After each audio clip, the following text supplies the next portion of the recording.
Guys, lo myalezo ngiyacela niwedlulise bandla ufike yonke indawo ngoba umyalezo ubalekile.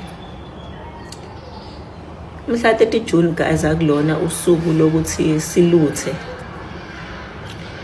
Mhla 30 June akulona futhi usuku lokuthi sihambe sifuna abantu sibakhiphe endlini.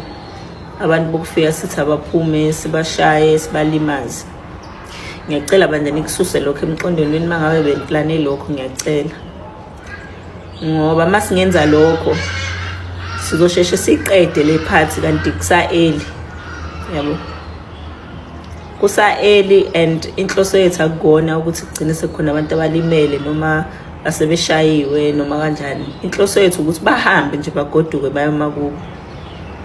Iyona nje inhloso yethu. Futhi ukuluthayo kuwesi ke ngoba makuluthwa ezitolo lezi eziqasha abantu lezi ezangempela kulimala wonke umuntu.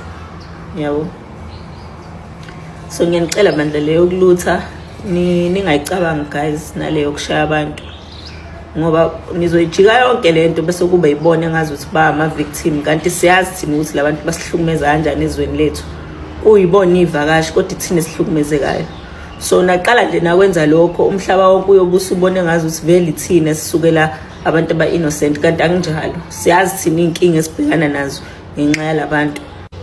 So ngikhumbula nje ngo2021 khathi kukhona lokulutha lokho kwenzeka. Abangaziyo ke bazosho even nangaleso sikhathi ukuthi mina umuntu oqala nqa owasebenzisa wona futhi social media ngahamba ngathi mina kubantu asamso clean endaweni zethu emalokishini saqala kamashu ngabona nezinye indawo ke iqala zithi ziyaklina nazo endaweni zabo. Kwakudabukisa mfethu ungena kuleza idolo Shoprite obani ospa ubone nje umonakalo siwenzakalile till today ezinye idolo akazize recover from lokho. And abantu abahlupheka ithina. Azange kuze kuhlupheke labantu labo besasibaluthela kwahlupheka thina.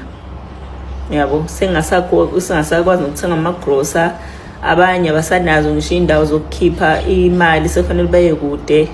So leyo nje asingayenzi ngoba ilimaza thina futhi ayinabo ubuhlakani phakathi ayihlakaniphile futhi leyo. So ngiyacela nje nidlulise lo myalezo kulabo abacabanga ukuthi mhlawumbe ngomhla 30 lento imayilana nomntshontsha. Cha sitshontshe.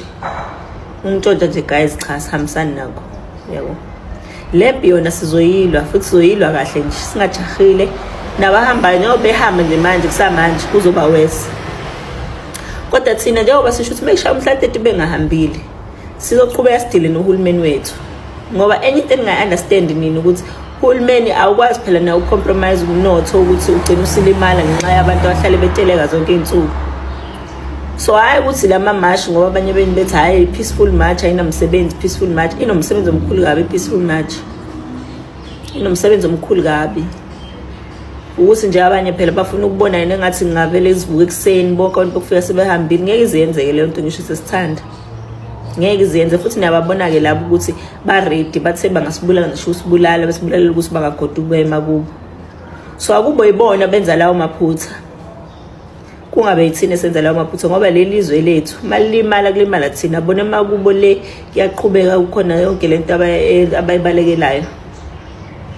So nje ngicela ukunidlulisela kakhulu umyalezo okucela bafethu siyacela bandla. Mhla 30 thina silwa nohulumeni. Aqaqe lokho ukuthi silwa nobani silwa nohulumeni. And ngiyabona khona abanye abasizakela sebelindile niyabazi ke nani njengabantu beEFF nje balinde ngezibovu ukuthi babe khona into abazobajabulisa ekuthiwa iwrong yenziwa abantu. Ningabaniki lokho ngoba asinandawo vele sebetshengisile ukuthi abekho esidini labantu bala eSouth Africa. Nabanye ke nabo abantu bokufika bahleli balindile bakhipha ingovolo balinde ukubona ukuthi yini wrong esoyenza ukuze bezogijima bebe ama victim anti nabazi bayathanda nokuvela ko TV bekhala beqamba amanga. Vele futhi ngomhla 30 bazo create ngisho istory abanye bethi bashawe bengashawanga benze wonke ama performance la. So kuzomela sibe clever nathi sihlakaniphe. Ningabaniki nje into bazosizakala ngayo. Ngiyacela abantu bakithi ukulutha nje no. Sisazokhipha nezincwadi nje sicela abantu bethu abasemphakathini ehlukahlukene ukuthi bayikhiphe. Ukulutha ukushaya abantu ukubabulala asikwenzi lokho. But yena uhulumeni kumele azi ukuthi sesikhathele. Kumele asheshise abathathe labantu ngoba nabayadelela benjalo nje bayisa. It's not like bahleli la ba innocent, bayisa benjalo bayalokhu bestrikisha bethi abayindawo uzobabona nje ukuthi bakhuluma kangakanani.